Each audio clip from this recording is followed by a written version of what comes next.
Space में है, steel के एक्सपोर्ट्स में बढ़ोतरी देखने को मिली है। ऐसे में ब्रोकरेजेस की किस प्रकार की राय बन रही है इस सेक्टर को लेकर, आइए जान लेते हैं।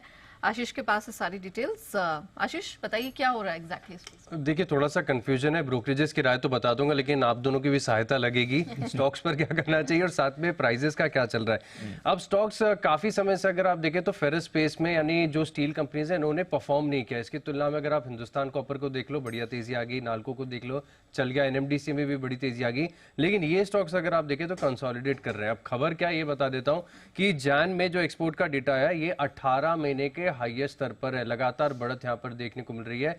अच्छा, आप कंपनी के सभी रिजल्ट्स को देखें तो हर क्वार्टर में एक ही चीज खास निकल कर आती है कि जो इंडियन ऑपरेशंस हैं वो सबके बहुत मजबूत है, लेकिन एक्सपोर्ट के माध्यम से चाहे जेएसडब्ल्यू स्टील की अमेरिकन सब्सिडरी हो या टाटा स्टील की यूरोप सब्सिडरी, वहां पर थोड़ा सा दबाव आपको एबिटा प्रति टन पर देखने को मिल रहा है। लेकिन इंडियन ऑपरेशंस में one of a kind resilience यहां पर देखने को मिल रहा है। अब ये बढ़त 18 महीने के हाई पर क्यों आई है, इसके पीछे का कारण ये है कि भारत में अगर आप देखें तो जो डोमेस्टिक एचआरसी प्राइस है वो करीब 54,300 रुपए प्रति टन के आसपास है। उसी को अगर आप कंपेयर करके देखेंगे इंटरनेशनल मार्केट से तो 58,000 रुपए प्रति टन का भाव चल रहा है। यानी भारत में जो कीमतें हैं वो दरअसल कम्पिटिटिव ज्यादा है, और इसी के चलते हम देख रहे हैं कि 1.1 मिलियन टन के जो एक्सपोर्ट है वो सिर्फ जैन में 18 महीने के हाई पर देखने को मिले थे। तो खबर ठीक ठाक है, सब कुछ सही चल रहा है, लेकिन कंफ्यूजन इस बात का है कि ब्रोकरेजेस की तरफ से अगर आप देखें तो कोई अग्रेसिव टारगेट अपग्रेड या रेटिंग अपग्रेड काफी समय से नहीं आ रही। बहुत ही फ्लैट डेटा निकल कर आया है। सभी जो टॉप स्टॉक्स हैं जो एक्सपोर्ट करते हैं कंपनीज, इनका मैं निकाल के लेके आया हूं कि ब्रोकरेज की तरफ से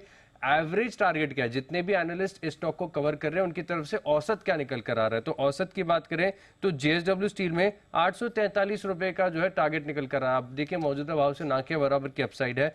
टाटा स्टील काफी करेक्टेड स्टॉक है, लेकिन फिर भी अब देखें इनकी तरफ से जो टारगेट है 143 रुपए का है। जिंदल स्टेनलेस, ये भी कंपनी एक्सपोर्ट करती है, 657, 2-2.5% की अपसाइड एक्सपेक्ट करके चल रहे हैं। यानी ब्रोकरेज हाउस की तरफ से अगर आप देखें तो अभी तक अग्रेसिव टारगेट प्राइस जो है ना तो बढ़ाए गए ना रेटिंग में कोई बदलाव किया है, लेकिन सिनेरियो जो है बिजनेस एनवायरनमेंट वो धीरे धीरे सुधर रहा है।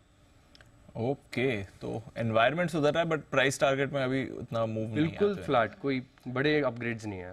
कुड इट बी पॉसिबल कि ये चाइना फैक्टर की वजह से हो, क्योंकि हमने वहां पे देखा है आयरन ओर हो या स्टील प्राइसेस हो, उसमें खासी गिरावट देखने को मिल रही है। एंड प्लस वहां पे इतने स्टिमुलस देने के बावजूद भी हम देख रहे हैं प्रॉपर्टी सेक्टर से डिमांड नहीं है। नए घरों की बिक्री ऑलमोस्ट 34-35% गिरी है। So is it that could be the reason? हो सकता है। और भारतीय कंपनीज में हम बात ही कर रहे थे पिछले हफ्ते की चाइनीज डंपिंग से प्रिवेंट करने के लिए काफी छोटी कंपनीज ने अपील भी करी है सरकार की कि ताकि वहां से एक फ्लड ऑफ सप्लाई नहीं आए। तो आई थिंक प्राइस अपसाइड वहां से थोड़ा कैप हो रहा है। एक बार एक नजरिया सिद्धार्थ जी का भी ले लिया जाए और सिद्धार्थ जी से भी समझे। सिद्धार्थ जी, क्या करना चाहिए सर स्टील कंपनी से? जैसा आशीष बता रहे हैं एक्सपोर्ट ट्रेंड तो ठीक है, बट जो बाजार में व्यू बन रहा है, घरेलू डिमांड को लेकर जो एक्शन बन रहा है, उस पर दोनों तरफ के व्यूज आ रहे हैं। आप क्या समझते हैं सर? देखिए दीपांशु, मेटल्स काफी हद तक चाइना पे डिपेंडेंट होते हैं, वहां के प्राइसेस पे डिपेंडेंट होते हैं।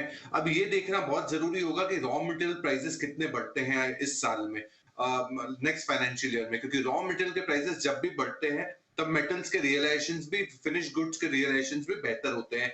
यही ट्रेंड देखा गया है। तो इसके ऊपर बहुत डिपेंडेंसी होगा चाइना और रॉ मटेरियल प्राइसेस के ऊपर। रही बात प्राइसेस की, तो मैं मानता हूं कि यहाँ पे मेटल्स ने ये रैली में बहुत बड़ा पार्टिसिपेशन नहीं किया है। तो इसमें चुनिंदा स्टॉक्स पे आपको डेफिनेटली फोकस रखना चाहिए, जैसे कि टाटा स्टील।